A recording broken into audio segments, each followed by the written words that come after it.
ദിലീപിന്റെ തിരിച്ചുവരവെന്ന് ആരാധകര് എല്ലാവരും വലിയ കോൺഫിഡൻസില് പറഞ്ഞ ചിത്രമായിരുന്നു ബബബ. നവാഗതനായ ധനഞ്ജയ് ശങ്കര് സംവിധാനം ചെയ്ത ചിത്രത്തിന് റിലീസിന് മുമ്പ് ആരാധകർക്കിടയില് വന് ഹൈപ്പായിരുന്നു. ദിലീപിന്റെ കരിയറിലെ ഏറ്റവും വലിയ പ്രീ സെയിലായിരുന്നു ബബബയിലേത്. ചിത്രത്തില് മോഹൻലാല് അതിഥിവേഷത്തിലുണ്ടെന്നതും ആരാധകരുടെ പ്രതീക്ഷ ഉയർത്തി. എന്നാൽ ആദ്യ ഷോയ്ക്ക് പിന്നാലെ സമ്മിശ്ര പ്രതികരണങ്ങള് ഏറ്റുവാങ്ങുകയായിരുന്നു ബബബ.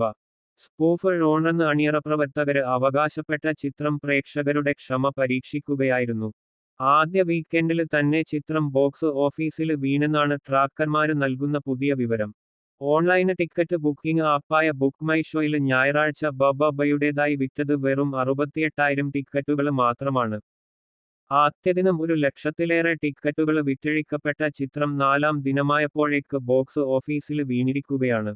റിലീസിന് മുമ്പ് ദിലീപ് ആരാധകര് കൊട്ടിഘോഷിച്ച പല വാദങ്ങളും ഇതോടെ ഇല്ലാതായി. ഈ വർഷത്തെ ഏറ്റവും വലിയ ഹിറ്റായ ലോക്കിയുടെ കളക്ഷന് റെക്കോർഡ് വരെ തകർക്കാന് സാധ്യതയുള്ള ചിത്രമായാണ് ദിലീപ് ആരാധകര് ബബബയെ കണ്ടത്. എന്നാൽ ആദ്യ വീക്കെൻഡില് തന്നെ ചിത്രത്തിന് അടിപരിയിരിക്കുകയാണ്. 50 കോടിയോളം ബജറ്റിലൊരുങ്ങിയ ചിത്രം ആദ്യ 4 ദിനം കൊണ്ട് 35 കോടിയിലേറെ സ്വന്തമാക്കിയിട്ടുണ്ട്. എന്നാല് നിർമ്മാതാവ് സേഫാകണമെങ്കില് 70 കോടിയെങ്കിലും കളക്ഷന് നേടണം. നിലവിലെ സ്ഥിതിയില് ചിത്രം 50 കോടി നേടുമോ എന്ന് പോലും സംശയമാണ്. മുടക്കുമുതല് തിരിച്ചുപിടിക്കാനാകാതെ ഫ്ലോപ്പായാല് ഗോകുലം മൂവീസ് ദിലീപ് കോംബോയിലെ രണ്ടാമത്തെ ഫ്ലോപ്പായി ബബബ മാറും. ഈ കോംബോ ആദ്യമായി ഒന്നിച്ച കമ്മാര സംഭവം വന് പരാജയമായിരുന്നു.